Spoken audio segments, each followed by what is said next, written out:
Alright guys, let's go into number 18 together. They're going to give us this equation here. Everything's going to be in gas form, so I didn't write anything at the bottom there. So they give us a Kc value of here. And they're going to go ahead and say they're going to give us 0.5 moles of CO and 0.5 moles of H2O, placed in a 1 liter container. So we can go ahead and put our initial exchange and our equilibrium. And then we're going to have both of these participate. And it's going to have 0.5 moles over 1 liter, 0.5 moles over 1 liter.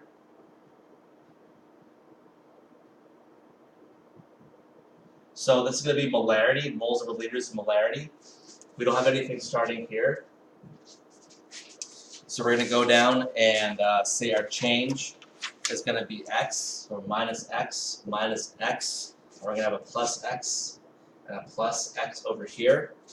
So we're really going to say if 0.5 divided by 1 is 0.5 minus x, 0.5 minus x, and we're going to say x, x.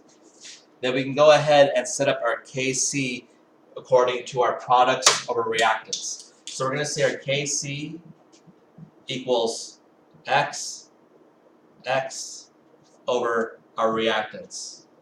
0.5 minus x, 0.5 minus x. If we simplify that, we can go x squared over 0.5 minus x squared.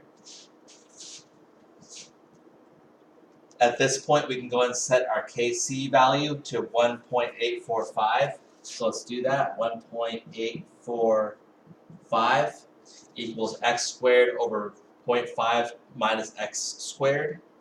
Let's go ahead and take the square root of both sides. Let's get rid of this. Let's rewrite it nicely. Let's get rid of all this. We don't need this anymore. So let's go ahead and say 1.845 equals x squared over 0.5 minus x squared. If we want to get rid of these squares, take the square root of both sides.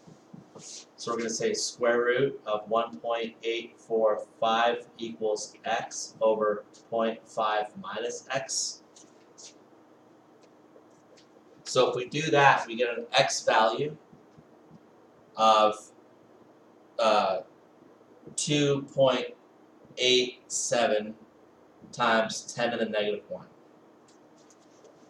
So if we wanted to go back in here and talk about what our x values were, or our equilibrium values, it was 0.5 minus x, 0.5 minus x, x, x. So our x values are going to equal these concentrations here. So our CO2 and our H2 are both going to equal 2.87 times 10 to the negative 1. Now, if we're going to say x is that, then we can say 0.5 minus x will be our concentrations for CO and H2O. Since they're all 1 to 1, we can say that. So if we do that, we do 0.5 minus this, we'll get a value of 2.12 times 10 to the negative 1. So there's our answer for number 18. We have our equilibrium concentrations of both of our, not only our products, but our reactants as well. And that's how you set up this problem.